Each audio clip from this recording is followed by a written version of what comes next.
El padre Brennan me dio 3 reglas cuando llegó a nuestra granja en las afueras de Salem, Massachusetts, aquella tarde de octubre de 1923. Primera regla, encerrar a mi hijo David en su habitación y no dejarlo salir bajo ninguna circunstancia. Segunda regla, deslizar su comida por debajo de la puerta, sin abrir, sin mirar dentro. Tercera regla, la más importante, nunca, bajo ningún concepto, mirar directamente a sus ojos. Si lo hace, señor Whitmore, me advirtió el sacerdote con una gravedad que hacía que sus palabras pesaran como piedras, perderá más que su cordura. Perderá su alma, y David perderá su última oportunidad de salvación. Pensé que el padre Brennan estaba loco. Un fanático religioso llevando la superstición al extremo. Pero entonces recordé lo que había visto la noche anterior, mi hijo de 9 años suspendido en el aire de su habitación, con la cabeza rotada 180 grados, mirándome boca abajo con ojos que brillaban como brasas en la oscuridad. Recordé su voz, no, las voces, saliendo de su garganta en un coro discordante, hablándome en idiomas que nunca existieron en lenguas humanas. Recordé cómo las paredes sangraban cuando se acercaba, como los animales de la granja chillaban en agonía cuando pasaba cerca de los establos. Y supe que, por más absurdas que sonaran las instrucciones del sacerdote, eran mi única esperanza. David había sido un niño normal hasta hace 3 semanas. Inteligente, curioso, tal vez demasiado interesado en los libros antiguos que encontró en el ático de mi difunto padre. Libros que yo debería haber quemado años atrás, pero que mantuve por un sentido equivocado de preservación histórica. Mi padre había sido un hombre extraño, obsesionado con lo oculto, expulsado de 2 iglesias por herejía antes de retirarse a esta granja aislada donde murió solo en 1919. Los libros eran su legado maldito, y David, con la curiosidad fatal de la infancia, los había leído. Todos ellos. La transformación no fue instantánea. Comenzó con pesadillas que lo hacían despertar gritando en idiomas que ningún niño de Massachusetts debería conocer. Luego vinieron los cambios físicos sutiles, ojos que reflejaban luz en la oscuridad como los de un gato, una flexibilidad antinatural en sus articulaciones, una temperatura corporal que fluctuaba entre el hielo y el fuego sin razón médica aparente. Y finalmente, hace 4 días, la cosa que había estado creciendo dentro de mi hijo comenzó a emerger. La cosa que ahora controlaba su cuerpo como un conductor controla un automóvil robado. El doctor Patterson no encontró nada en sus exámenes. Dijo que David estaba perfectamente saludable, que tal vez necesitaba ver a un psiquiatra infantil en Boston. Pero yo vi cómo las manos del doctor temblaban cuando intentó examinar las pupilas de David. Vi cómo retrocedió cuando mi hijo le sonrió con demasiados dientes, más de los que cualquier boca humana debería contener. Y vi cómo el doctor casi corrió hacia su automóvil, farfullando excusas, prometiendo enviar referencias que nunca llegaron. Fue entonces cuando busqué al padre Brennan, el único sacerdote en 50 kilómetros a la redonda que supuestamente tenía experiencia con casos especiales. Ahora, mientras el sol se ponía detrás de los campos de maíz marchitos, observaba al padre Brennan trazar símbolos con tiza alrededor del marco de la puerta de David. Símbolos que no eran cristianos, que parecían anteriores a cualquier religión que yo conociera. Y desde dentro de la habitación cerrada, escuchaba a mi hijo, o lo que fuera que se había apoderado de él, reír. Una risa que sonaba como cristales rompiéndose, como huesos astillándose, como la promesa de horrores que mi mente se negaba a imaginar completamente. Papá, llamó David con su voz dulce e inocente, la misma voz que había usado para pedirme que le leyera cuentos antes de dormir. Papá, ¿por qué me haces esto? Tengo miedo. Por favor, déjame salir. Solo quiero un abrazo. Y por un momento terrible, casi giré el picaporte. Casi abrí esa puerta. Hasta que el padre Brennan puso su mano sobre la mía y susurró, ese no es su hijo hablando, señor Whitmore. No todavía. Pero si seguimos mis instrucciones, tal vez, solo tal vez, podamos recuperarlo.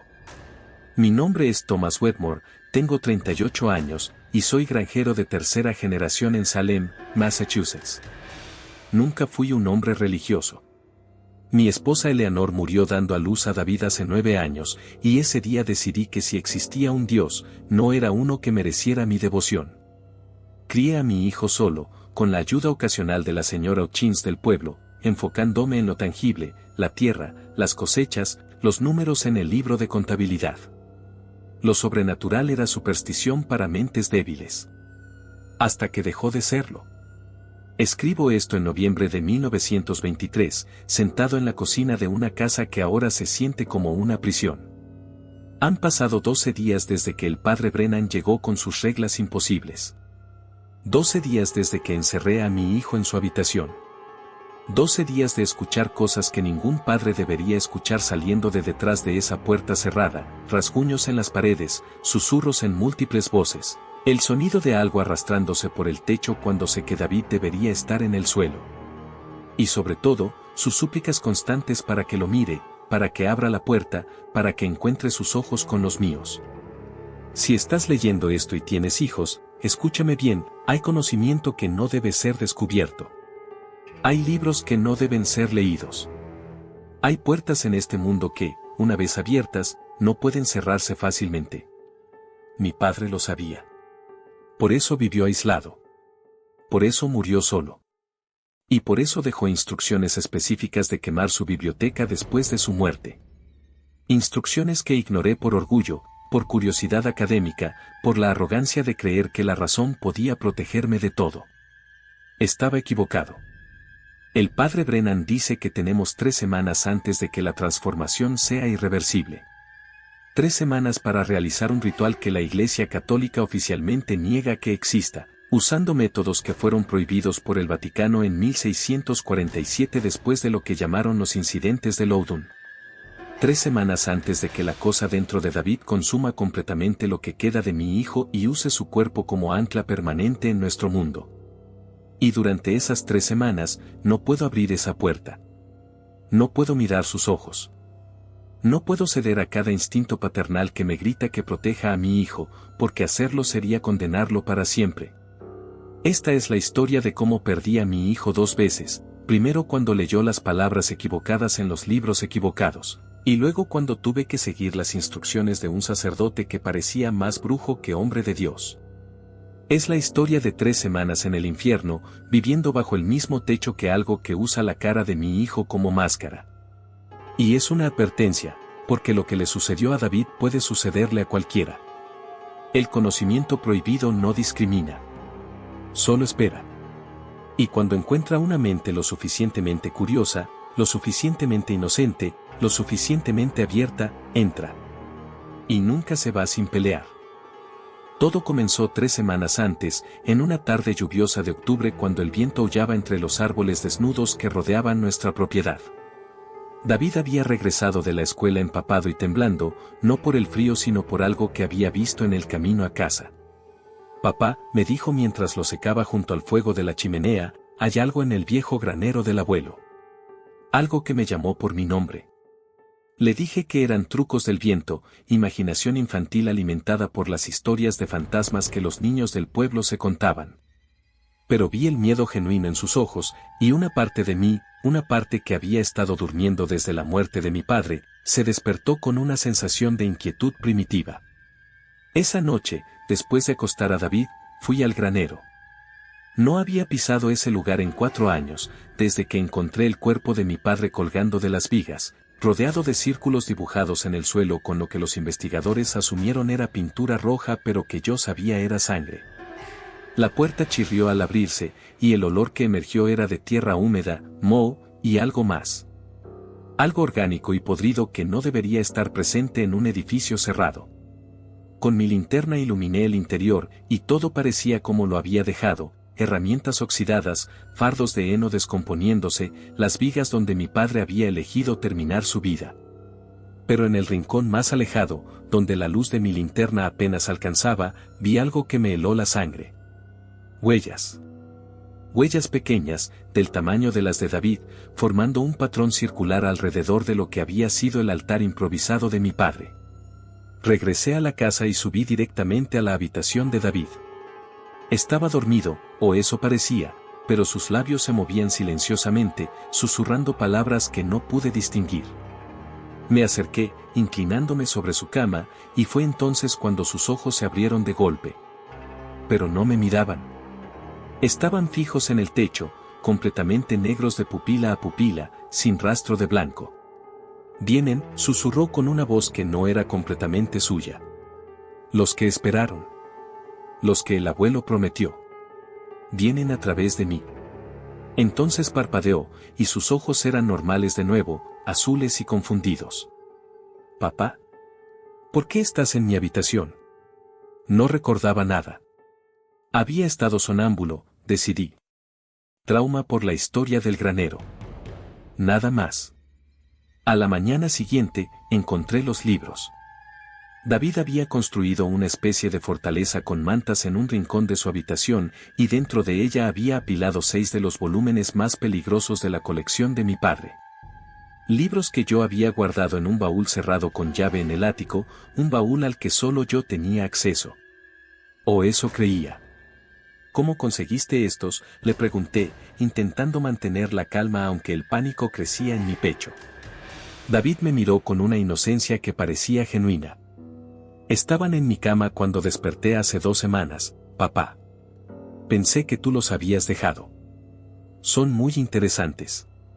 Hablan sobre cosas que la señorita Peterson nunca enseña en la escuela. Hablan sobre los espacios entre las cosas y las entidades que viven allí, y cómo invitarlas a visitarnos. Tomé los libros con manos temblorosas.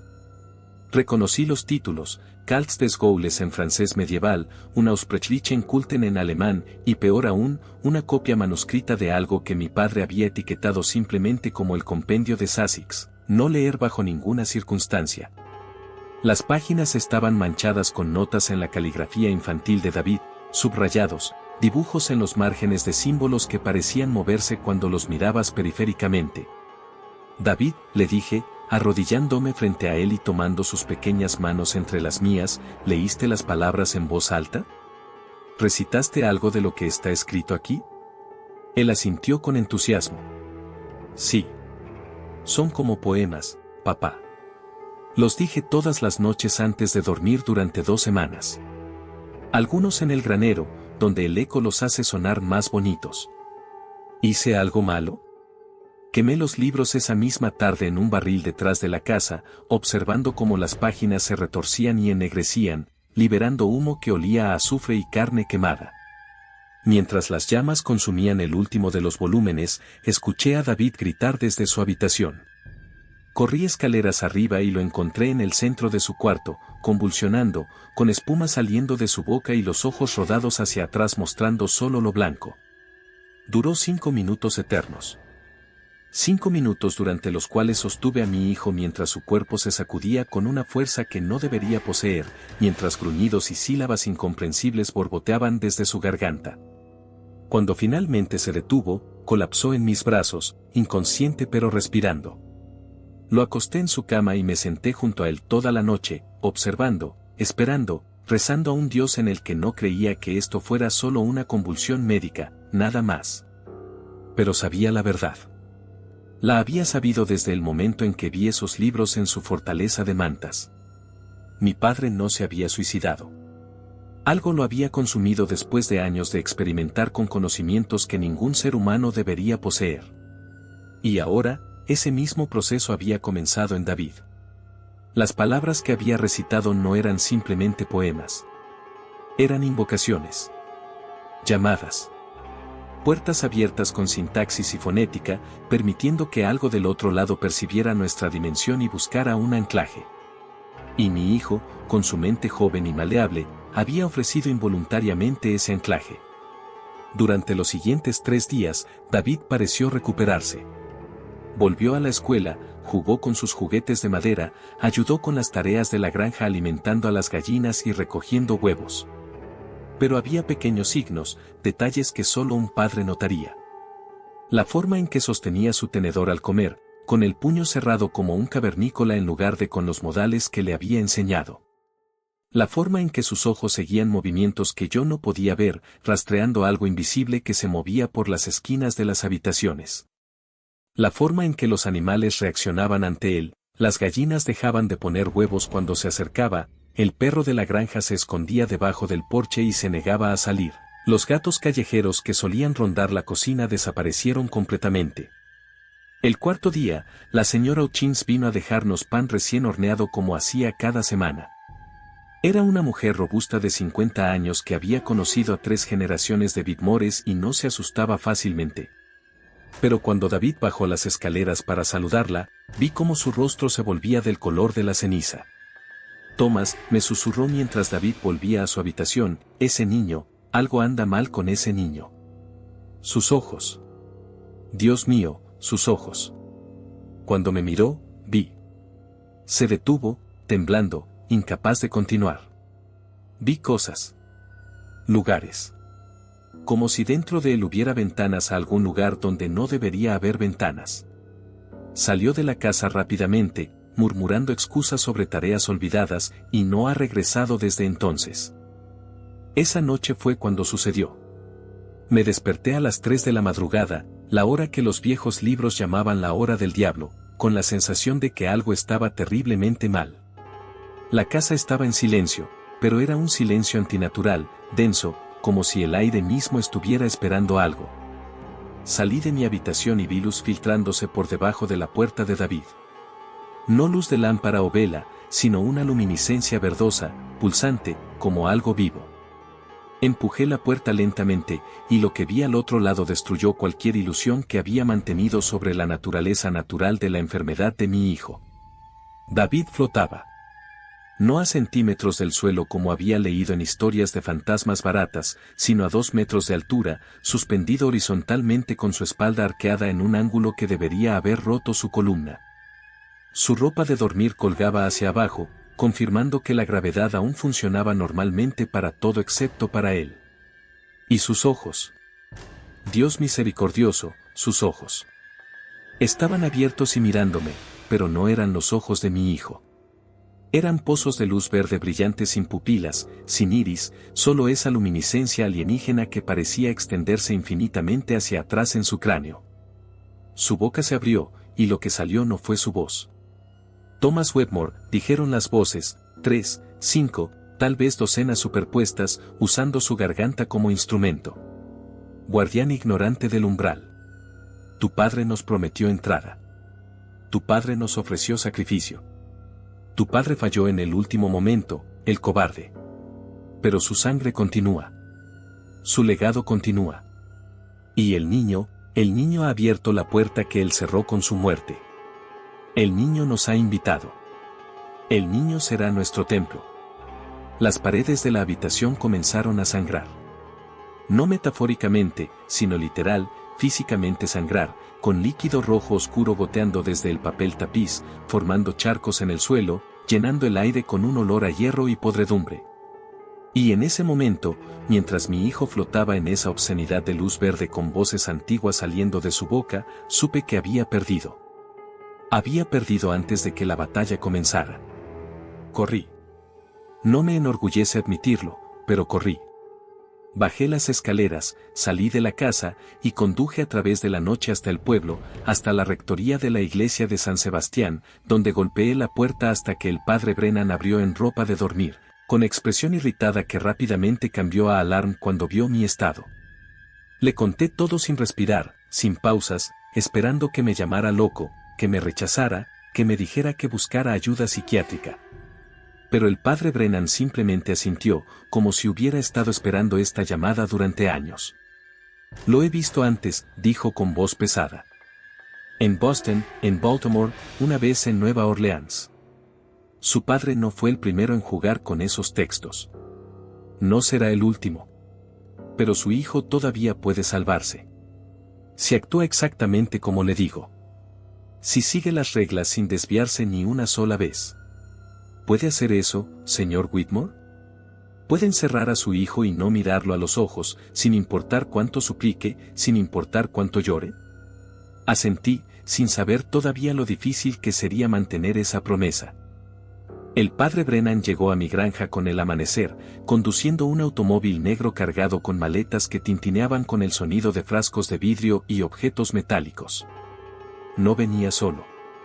Lo acompañaba un hombre más joven, quizás de 25 años, con el cabello oscuro y ojos que habían visto demasiado para su edad. Este es el hermano Marcus, me presentó el padre mientras descargaban sus pertenencias. No es oficialmente parte de la iglesia, pero ha estudiado con los jesuitas en Roma. Ha visto estos casos antes. Necesitaremos su conocimiento de los textos antiguos si vamos a tener alguna oportunidad. El hermano Marcus me estrechó la mano sin sonreír, evaluándome con una mirada que parecía pesar el alma. ¿Ha mirado a su hijo a los ojos desde que llamó al padre Brennan?, preguntó directamente. Negué con la cabeza. Bien. Manténgalo así. Los ojos son el punto de transferencia más peligroso. Subimos a la habitación de David. La puerta estaba cerrada tal como la había dejado, pero ahora había algo diferente. Arañazos. Profundos surcos en la madera que formaban patrones, símbolos que reconocí de los libros que había quemado. Y desde dentro, silencio. Un silencio tan absoluto que era peor que cualquier sonido. El padre Brennan extrajo de su maleta un frasco de agua, pero cuando lo abrió, el olor no era de agua bendita sino de algo más acre, más antiguo. Agua del mar muerto mezclada con sal de Gólgota, explicó, rociando el marco de la puerta mientras murmuraba palabras en latín. No es parte del ritual católico estándar. Es más viejo. Mucho más viejo. De los tiempos cuando la iglesia aún recordaba que Cristo no fue el primero en luchar contra estas entidades. ¿Cuánto tiempo ha estado ahí dentro?, preguntó el hermano Marcus, presionando su oído contra la puerta. Desde anoche. Unas 8 horas, respondí. Él frunció el ceño. Demasiado tiempo sin supervisión. Necesitamos ver qué ha estado haciendo. Antes de que pudiera objetar, giró el picaporte lentamente. La puerta se abrió con un chirrido, y lo que vimos al otro lado hizo que incluso el padre Brennan retrocediera involuntariamente. La habitación estaba completamente transformada. Las paredes, el techo, el suelo, cada superficie estaba cubierta con escritura. No con lápiz o carboncillo, sino grabada directamente en la madera, el yeso, la pintura. Miles de palabras en docenas de idiomas, algunos que reconocí, latín, griego, hebreo, y otros que parecían anterior a cualquier lengua humana. Y en el centro de todo, David. Mi hijo estaba sentado en el suelo con las piernas cruzadas, completamente inmóvil, con la cabeza inclinada hacia abajo de manera que su cabello cubría su rostro. Sus manos descansaban sobre sus rodillas, y vi que sus dedos sangraban. Había usado sus propias uñas, arrancadas hasta dejar los lechos sangrantes expuestos, para tallar los símbolos en las paredes. La habitación olía a cobre, a sudor, y a algo más. Algo como ozono antes de una tormenta, o el aire después de un relámpago. Una carga eléctrica que hacía que el vello de mis brazos se erizara. David, llamé suavemente, pero el padre Brennan puso una mano en mi hombro. No. No use su nombre. Los nombres tienen poder. Si lo llama, responderá. Y cuando responda, tendrá que mirarlo. ¿Y si lo mira? No terminó la frase. No necesitaba hacerlo. El hermano Marcus entró en la habitación cautelosamente, manteniéndose pegado a la pared, examinando los símbolos con intensidad profesional. Esto es arameo antiguo. Esto es sumerio. Dios mío, esto es presumerio. Esto no debería existir. No hay registros escritos de esta lengua. Su voz temblaba ligeramente. ¿Qué dice?, preguntó el padre. Marcus se acercó más, entrecerró los ojos, y luego palideció. Son instrucciones. Un manual. Pasos para completar la transformación. Y según esto, estamos en la fase 3 de 7. Cuando llegue a la fase 7. Se detuvo, mordiéndose el labio. Cuando llegue a la fase 7, el niño desaparecerá completamente. Solo quedará el recipiente. Y a través de ese recipiente, otros podrán cruzar. Docenas. Cientos eventualmente. David levantó la cabeza lentamente. Su rostro estaba cubierto de sangre seca de su nariz, que había estado sangrando mientras tallaba. Pero sus ojos permanecieron cerrados, los párpados hinchados como si algo detrás de ellos presionara para salir. Padre Brennan, dijo con la voz de mi hijo, clara y perfectamente articulada. ¿Ha venido a repetir sus fracasos? ¿Cuántos niños lleva ahora? ¿5? ¿6? ¿Cuántos ha perdido contra nosotros? ¿Cuántos padres lo culpan por dejarlo sin hijos? El padre no respondió, pero vi cómo su mandíbula se tensaba. Y el joven Marcus, el brillante estudiante, el que leyó el Necronomicon en el Vaticano y pensó que podía manejarlo. ¿Cómo está tu hermana, Marcus? ¿Todavía grita en el sanatorio de Providence? ¿Todavía te reconoce cuando la visitas? El hermano Marcus dio un paso atrás, su rostro drenado de color. ¿Cómo? ¿David, o lo que controlaba a David, rió? Una risa que hizo vibrar los vidrios de las ventanas. Sabemos todo sobre ustedes. Los que luchan contra nosotros.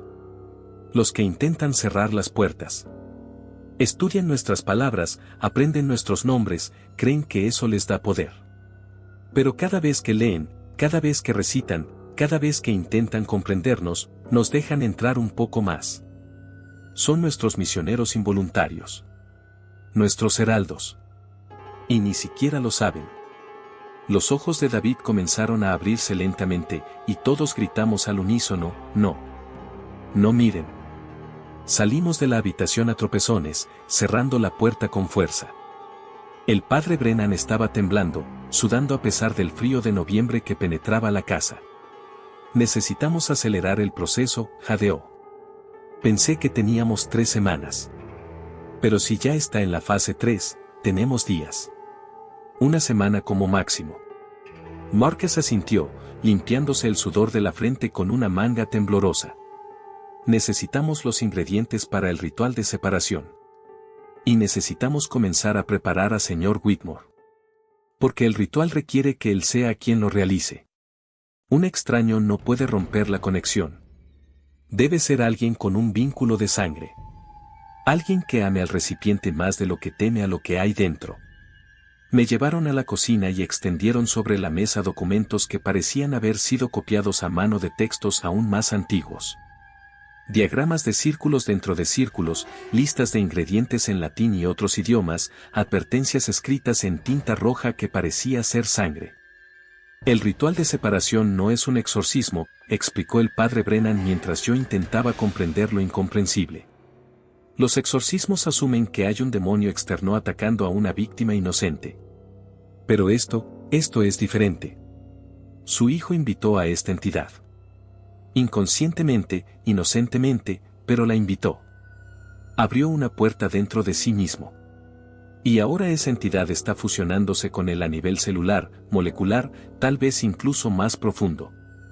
El ritual no expulsa. Amputa. Corta la parte de David que se ha entrelazado con la entidad. ¿Y qué queda después?, pregunté, aunque temía la respuesta.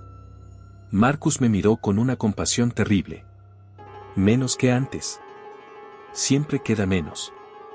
He visto 3 casos exitosos de separación. En uno, el niño perdió toda su memoria emocional.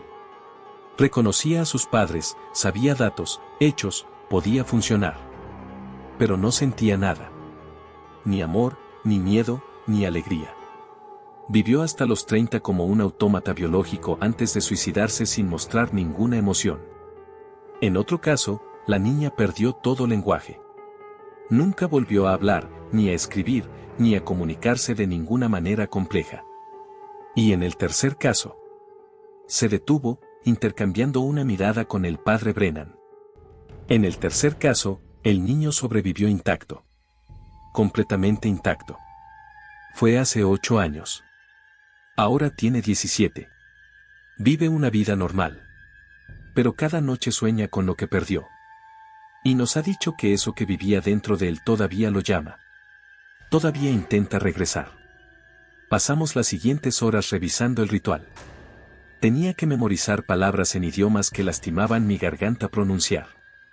Tenía que aprender a dibujar símbolos con precisión exacta, porque un solo error podría resultar en la muerte de David o algo peor.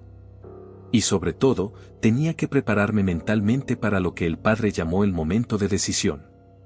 Habrá un punto, me advirtió, donde la entidad ofrecerá un trato. Puede mostrarte a tu esposa. Puede prometer devolverte a David completamente. Puede ofrecer poder, conocimiento, cualquier cosa que desees. Y tendrás que rechazarlo. Porque todo lo que ofrece es mentira diseñada para que bajes la guardia. Para que mires a los ojos. Y si lo haces en ese momento crítico del ritual, no solo perderás a David. Te perderás a ti mismo también. Durante todo ese día, David, o lo que controlaba a David, permaneció silencioso detrás de la puerta cerrada. Deslizamos comida por debajo, pan, queso, agua. La comida desapareció, pero nunca escuchamos sonidos de comer. Solo ese silencio opresivo interrumpido ocasionalmente por susurros tan bajos que no podíamos distinguir palabras, solo el tono, invitante, seductor, como una canción de cuna cantada por algo que nunca había sido humano. El hermano Márquez instaló grabadores de cilindros Edison en el pasillo. Documentación, explicó. Si fallamos, al menos otros habrán que evitar. Al caer la noche, mientras el padre y Márquez preparaban el sótano para el ritual que se realizaría en 4 días, la próxima luna nueva, cuando el velo entre mundos estaría más delgado, escuché la voz de David por primera vez en horas. No las voces múltiples, no la entidad. Mi hijo. Papá, llamó débilmente, tengo miedo. No sé qué me está pasando. A veces no puedo controlar mi cuerpo. A veces veo cosas que me hacen querer arrancarme los ojos.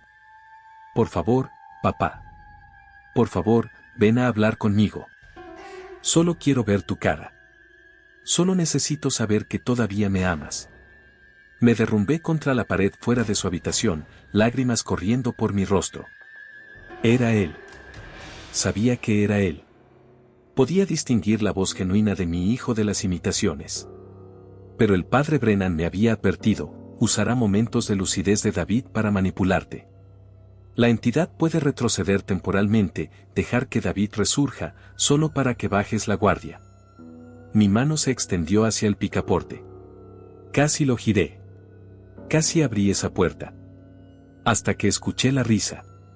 Suave, apenas audible, saliendo de la misma garganta que acababa de suplicar con la voz de mi hijo. Una risa de triunfo. Una risa que decía, casi. Casi te tengo. Esa noche, ninguno de nosotros durmió. El padre Brennan, el hermano Márquez y yo nos sentamos en la cocina, bebiendo café hasta que nuestras manos temblaban, revisando los pasos del ritual una y otra vez. 4 días, repetía el padre como un mantra. Solo necesitamos mantener la situación contenida por 4 días. Pero incluso mientras hablaba, escuchamos algo que heló nuestra sangre. Desde arriba, desde la habitación cerrada, venía un sonido. No humano. No animal. Como si algo grande, algo con demasiadas extremidades, se arrastrara por el techo. Y luego, la voz de David, transformada en algo gutural y antiguo, 3 días. Solo necesito 3 días más. Y entonces, padre Brennan, señor Whitmore, hermano Márquez, todos seremos una gran familia. Todos compartiremos este templo de carne. ¿No será hermoso? ¿No será perfecto? Todos juntos. Todos uno. Para siempre. El segundo día fue cuando los animales comenzaron a morir. Desperté al amanecer con el sonido de los cerdos chillando en agonía desde el corral. Corrí afuera en ropa de dormir y encontré una escena que parecía sacada de una pesadilla bíblica. Todos los cerdos, 8 en total, yacían muertos, sin marcas visibles, simplemente caídos como si un interruptor hubiera sido apagado. Sus ojos estaban abiertos, fijos en la dirección de la casa, específicamente hacia la ventana del segundo piso. La ventana de la habitación de David. El veterinario del pueblo, el doctor Morrison, vino a examinarlos y no encontró causa de muerte. Es como si sus corazones simplemente se hubieran detenido simultáneamente, dijo, desconcertado. En 40 años de práctica, nunca he visto algo así. El hermano Márquez no se sorprendió. Está expandiendo su influencia, explicó mientras él y el padre Brennan reforzaban los símbolos alrededor de la puerta de David. A medida que se fortalece dentro del recipiente, su presencia afecta todo en un radio creciente. Primero fueron los animales pequeños que huyeron. Luego las mascotas que se escondieron. Ahora el ganado. Si no actuamos pronto, comenzará a afectar a los humanos también. Cualquiera que se acerque demasiado a la casa sentirá cosas. Impulsos. Pensamientos que no son suyos. Como para confirmar sus palabras, la señora Hutchins del pueblo apareció a media mañana, pálida y temblando, para decirme que había tenido una pesadilla terrible la noche anterior sobre mi hijo llamándola, invitándola a visitarlo. Y Thomas, susurró, la parte más aterradora es que quería ir. Incluso despierta, parte de mí todavía quiere ir. Es como si algo tirara de mí hacia esta casa. Esa tarde, mientras revisábamos obsesivamente los preparativos del ritual, escuchamos a David cantar. No las palabras incomprensibles de antes, sino una canción de cuna. La misma que Eleanor solía cantarle cuando era bebé, una melodía irlandesa que ella había aprendido de su abuela. La voz era perfecta, capturando cada inflexión, cada nota con una precisión que me rompió el corazón. Y luego, sin transición, la voz cambió a la de Eleanor misma. Thomas, cantó mi esposa muerta, ¿por qué abandonaste a nuestro hijo? ¿Por qué lo dejaste solo con esos hombres que pretenden ayudar pero solo quieren experimentar? Ven, amor mío. Ven y lo veremos juntos. Los tres, una familia de nuevo. ¿No extrañas mi voz? ¿No extrañas mi toque? Me levanté de la mesa de la cocina, mis piernas moviéndose por voluntad propia hacia las escaleras. El padre Brennan me bloqueó físicamente, empujándome contra la pared. No es ella. No puede ser ella. Los muertos no regresan, señor Whitmore. Pero yo luchaba contra él, toda racionalidad evaporada, reemplazada por un anhelo desesperado de escuchar esa voz solo una vez más. Fue el hermano Marquez quien finalmente me detuvo, no con fuerza física sino con palabras. Si es realmente su esposa, señor Whitmore, pregúntese qué tipo de Eleanor querría que sacrificara a su hijo. La mujer que amó daría su propia alma para proteger a David. Esta cosa usa su memoria como un cuchillo. No la honre cediendo a ella. Sus palabras me devolvieron a la realidad. Me derrumbé en el suelo de la cocina, sollozando como no había llorado desde el funeral de Eleanor. Y desde arriba, la risa. No de Eleanor, no de David, sino de la cosa que jugaba con ambos como marionetas. Casi, dijo con múltiples voces superpuestas. Casi lo tuvimos. Pero no se preocupen, caballeros. Tenemos 2 días más. Muchas oportunidades quedan. El padre Brennan me ayudó a levantarme, su rostro marcado por una compasión que había sido ganada con sufrimiento similar. Margaret, la niña de Boston, me habló con la voz de mi madre durante su ritual, confesó. Una madre que había muerto cuando yo tenía 12 años. Y por un momento, solo un momento, dudé. Y en ese momento de duda, perdí a Margaret para siempre. La noche del segundo día trajo visitantes inesperados. 3 hombres del pueblo llegaron a mi puerta, liderados por el Sheriff Clayton, un hombre de 60 años que había conocido a mi familia toda su vida. Thomas, dijo con incomodidad evidente, ha habido quejas. La gente dice que han escuchado cosas extrañas viniendo de tu propiedad. Gritos. Cantos en idiomas extraños. Y luego están los animales muertos. Algunos en el pueblo piensan que estás, bueno, que quizás la pérdida de Eleanor te afectó más de lo que admites. Piensan que tal vez David estaría mejor en un orfanato temporalmente mientras te recuperas. Detrás de él, 2 miembros del consejo del pueblo asentían con expresiones de preocupación ensayada que ocultaban mal su curiosidad mórbida. Antes de que pudiera responder, el padre Brennan apareció en el umbral. Su presencia, todavía vestido con su sotana negra, con el crucifijo de plata brillando en su pecho, les dio pausa. Sheriff Clayton, dijo el padre con autoridad eclesiástica que sorprendentemente funcionó incluso en estos tiempos escépticos, el niño está bajo cuarentena médica y espiritual. Tiene una condición que requiere aislamiento completo. Traer extraños a esta casa en este momento no solo sería peligroso para David, sino potencialmente letal para los visitantes.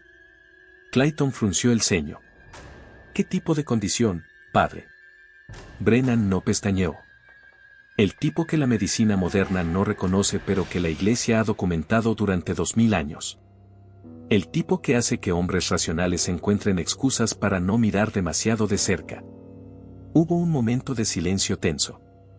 Luego, desde arriba, la voz de David, clara, perfectamente normal, desesperada: Sheriff Clayton. Ayúdeme. Mi padre y estos hombres me tienen prisionero. No he comido en días. Por favor, llame a las autoridades. Los ojos del sheriff se entrecerraron, su mano moviéndose instintivamente hacia su revólver. Padre Brennan, con el debido respeto, eso suena como un niño que necesita ayuda. Voy a tener que insistir en ver a David. Comenzó a avanzar, pero el hermano Marcus bloqueó su camino. Sheriff, si valora su alma inmortal, no subirá esas escaleras. Su tono no era de amenaza sino de advertencia genuina, y algo en su expresión, el miedo desnudo en sus ojos, hizo que Clayton vacilara. Entonces sucedió. La ventana de la habitación de David se abrió violentamente desde dentro, golpeando contra la pared exterior con un estruendo. Y David apareció en el marco, pero no como debería verse un niño de 9 años. Su cuerpo estaba contorsionado, doblado en ángulos que ninguna columna vertebral humana debería permitir, con su cabeza girada casi completamente hacia atrás. Y sus ojos, incluso desde la distancia, incluso en la penumbra del anochecer, brillaban con esa luz verde enfermiza. Entren, gritó con voces que se superponían como un coro discordante. Entren y vean. Vean lo que he hecho. Vean lo que haré. Vean lo que todos ustedes se convertirán cuando termine. Los 3 hombres del pueblo retrocedieron como si hubieran sido golpeados. El Sheriff Clayton se santiguó repetidamente, un gesto que probablemente no había hecho desde la infancia. Uno de los miembros del consejo vomitó en los arbustos. El otro simplemente corrió hacia su automóvil sin mirar atrás. Clayton permaneció un momento más, su rostro luchando entre el deber y el terror primordial. Padre Brennan, finalmente logró decir, tiene hasta la luna nueva. Después de eso, si esto no se resuelve, tendré que hacer algo.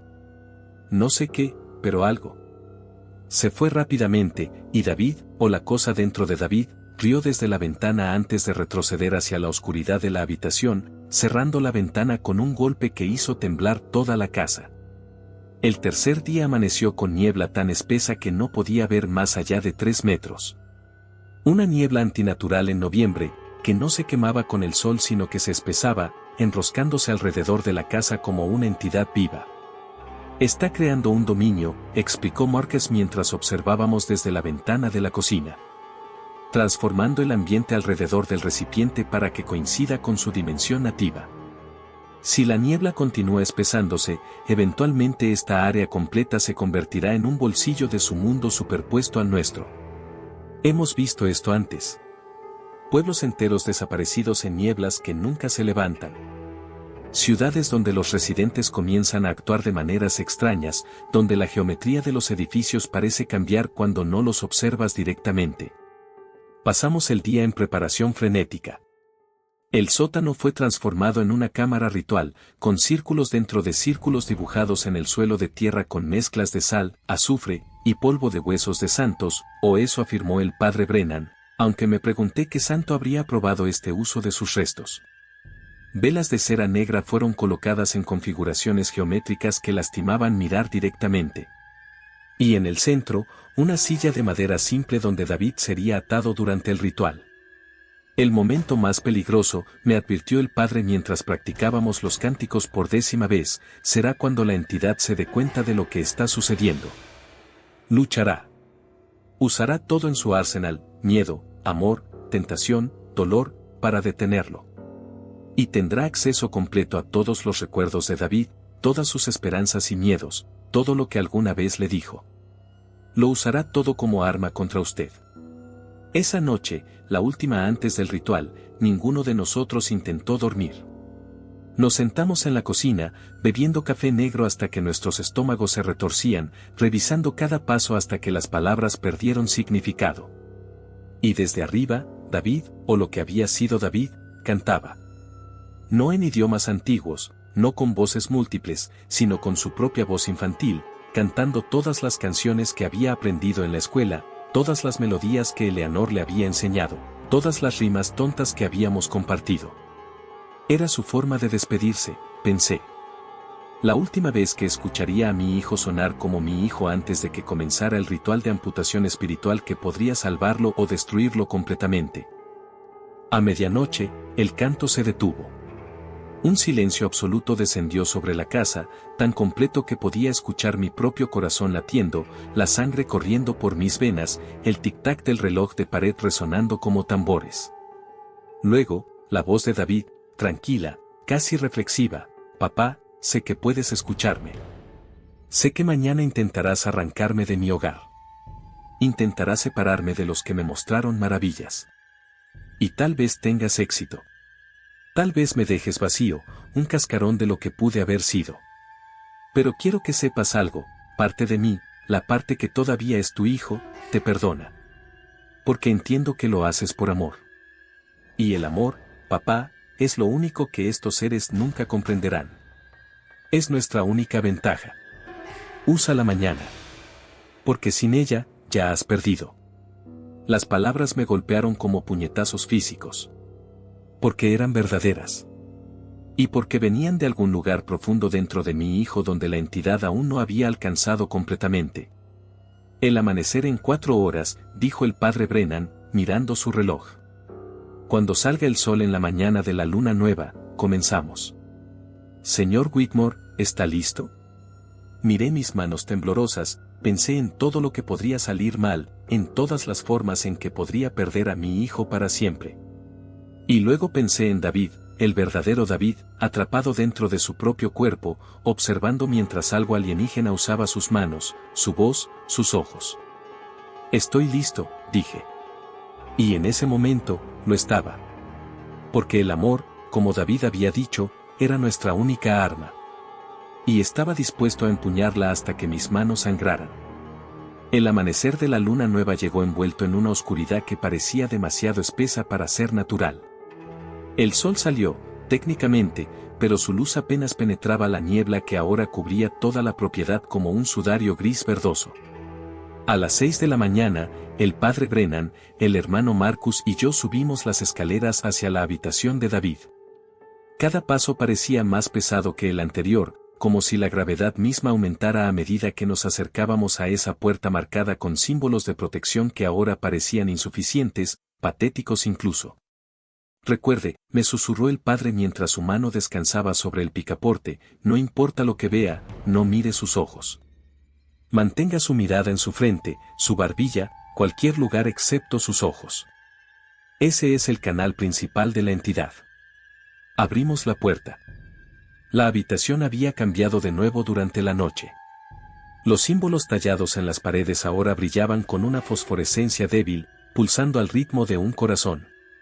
El aire estaba tan frío que nuestro aliento se condensaba en nubes espesas, y había un olor, dulce y pútrido simultáneamente, como flores marchitas mezcladas con carne en descomposición. David estaba de pie en el centro exacto de la habitación, vestido todavía con su pijama manchado de sangre seca de sus dedos arrancados. Su cabeza estaba inclinada hacia abajo, su cabello rubio cubriendo su rostro como una cortina. No se movía. No respiraba visiblemente. Podría haber sido una estatua de cera de mi hijo si no fuera por el hecho de que cada pocos segundos, su cuerpo temblaba ligeramente, como si algo dentro de él luchara por contener una fuerza enorme. David, dije, mi voz sonando extrañamente plana en el aire denso de la habitación. Vamos a ayudarte ahora. Vamos a llevarte al sótano. ¿Puedes caminar? Lentamente, muy lentamente, su cabeza comenzó a levantarse. Recordé la advertencia y bajé mi mirada inmediatamente, fijándola en su barbilla. Papá, dijo con su voz normal, sin las múltiples capas, sin la resonancia antinatural, no quiero ir. Por favor, no me hagas ir. Sé lo que planean hacer. Sé que me dolerá. ¿No podemos simplemente quedarnos aquí? Tú y yo. Como solíamos hacer antes de que muriera mamá. ¿Recuerdas cuando leíamos juntos cada noche? ¿Recuerdas cómo me hacías voces graciosas para los diferentes personajes? Mis ojos comenzaron a llenarse de lágrimas, pero parpadeé violentamente para despejarlas. No podía permitirme esa debilidad ahora. El hermano Márquez se acercó por el lado de David, moviéndose con cautela como si se aproximara a un animal salvaje. Vamos, hijo. Será más fácil si no resistes. David giró su cabeza hacia Márquez. Todavía no podía ver sus ojos desde mi ángulo, pero vi cómo Márquez se tensaba, su rostro palideciendo. Hermano Márquez, dijo David, y ahora su voz tenía ese tono múltiple de nuevo, ¿quieres ver a tu hermana? Puedo mostrarla.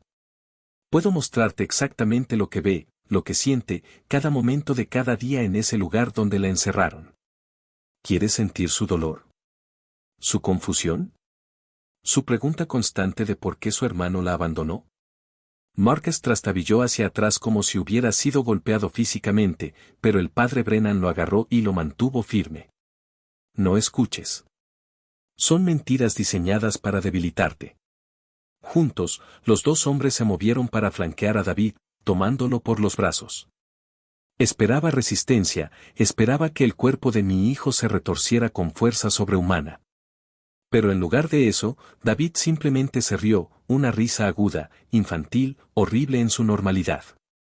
Está bien, está bien. Iremos a jugar en el sótano. Será divertido. Como las veces que el abuelo me llevaba allí antes de que nacieras, papá. O sí, me llevaba allí a menudo. Me mostraba cosas. Me enseñaba palabras. Me preparaba. Todo esto ha estado planeado durante generaciones, ¿no lo ves? Tu padre no fracasó. Simplemente plantó semillas que tardarían décadas en germinar. Bajamos las escaleras en una procesión lenta y terrible. David no luchaba, pero con cada paso, la temperatura de la casa parecía bajar más. Para cuando alcanzamos el primer piso, podía ver escarcha formándose en las ventanas. Los clavos en las paredes de madera comenzaban a contraerse, produciendo chasquidos como disparos de rifle. Y desde las paredes mismas, desde el techo, desde debajo del suelo, escuchábamos susurros. Miles de voces susurrando en idiomas que nunca deberían existir, todas diciendo cosas diferentes pero creando juntas una cacofonía que se sentía como agujas presionando contra mi cerebro. Está llamando refuerzos, jadeó Márquez mientras luchábamos por llevar a David hacia la puerta del sótano. Está tratando de traer a otros a través de él antes de que podamos cerrar la conexión. El sótano estaba exactamente como lo habíamos preparado, pero ahora, con David, con la cosa dentro de David, presente, las velas negras se encendieron espontáneamente con llamas que ardían hacia abajo en lugar de hacia arriba, desafiando todas las leyes físicas. Los símbolos en el suelo comenzaron a brillar, no con luz sino con una oscuridad más profunda que la simple ausencia de luz, como si absorbieran la realidad misma. Sentamos a David en la silla en el centro del círculo más interno y comenzamos a atarlo con cuerdas que el padre había bendecido, sumergido en agua sagrada, y recitado durante 3 días de oraciones continuas. Las cuerdas humeaban al tocar la piel de David, dejando marcas rojas como quemaduras. Han pasado 6 meses desde aquella mañana en el sótano. El padre Brennan fue transferido a Roma, llamado por el Vaticano para consultas especiales sobre casos que oficialmente no existen. El hermano Márquez visitó a su hermana en el sanatorio de Providence y, para su sorpresa, ella habló por primera vez en 5 años. No mucho, solo unas pocas palabras, pero fue suficiente para darle esperanza. En cuanto a David y yo, vendimos la granja. No podía soportar vivir en ese lugar otro día más. Nos mudamos a Boston, donde nadie conoce nuestra historia, donde podemos fingir ser una familia normal recuperándose de una tragedia normal. David va a la escuela, saca buenas calificaciones, tiene amigos. A cualquier observador externo, es un niño de 10 años perfectamente normal. Pero yo sé la verdad. Lo veo en cómo se despierta gritando 3 noches de cada 7, empapado en sudor, farfullando sobre ciudades de ángulos imposibles. Lo veo en cómo evita los espejos, como si tuviera miedo de lo que podría ver reflejado detrás de él. Lo veo en cómo nunca, jamás, mira a nadie directamente a los ojos durante más de un segundo. Los ojos son puertas, papá, me explicó una vez. Y ahora sé cómo abrirlas. Así que tengo que tener mucho cuidado de no mirar demasiado profundo en las de otras personas. Porque si lo hago, podría ver lo que vive detrás de ellas. Y créeme, no quieres saber lo que la mayoría de las personas mantienen escondido allí. Quemé todos los libros de mi padre, los que quedaban escondidos en el ático, incluso aquellos que parecían inofensivos. Los quemé en un barril de acero en medio de la noche, observando cómo las páginas se retorcían y las palabras parecían gritar mientras se desintegraban. Pero a veces, en mis propias pesadillas, veo esas palabras reconstruyéndose, reformándose en la oscuridad detrás de mis párpados. La entidad prometió regresar en 7 generaciones. Eso significa que los tataranietos de David, niños que ni siquiera han nacido todavía, que no nacerán durante más de un siglo, enfrentarán lo que nosotros solo logramos posponer. Y no habrá ningún padre Brennan para ayudarlos. No habrá advertencias, no habrá rituales preparados. Solo la maldición despertando en la sangre de algún descendiente inocente. A veces David me pregunta si hice lo correcto. Si debería haberlo dejado con la entidad, permitirle conservar esas memorias completas, esos lugares hermosos y terribles. Y honestamente, no lo sé. Lo salvé, sí. Pero también lo mutilé. Le arrebaté experiencias que le dieron una comprensión del universo que ningún ser humano debería tener pero que, una vez tenida, deja un vacío insoportable cuando se pierde. Recuperé a mi hijo, pero no al mismo niño que era antes de leer esos libros malditos. Nadie sale ileso de mirar al abismo. Y David no solo miró, vivió dentro de él durante semanas. Así que escribo esto como advertencia, como testimonio, como confesión. Si encuentras libros antiguos en áticos polvorientos, quémalos sin leerlos. Si tu hijo comienza a hablar idiomas que no aprendió, busca ayuda inmediatamente. Y sobre todo, si alguna vez, algo te pide que mires a sus ojos y promete mostrarte maravillas, cierra los tuyos y corre. Porque hay puertas en este mundo que, una vez abiertas, nunca se cierran completamente.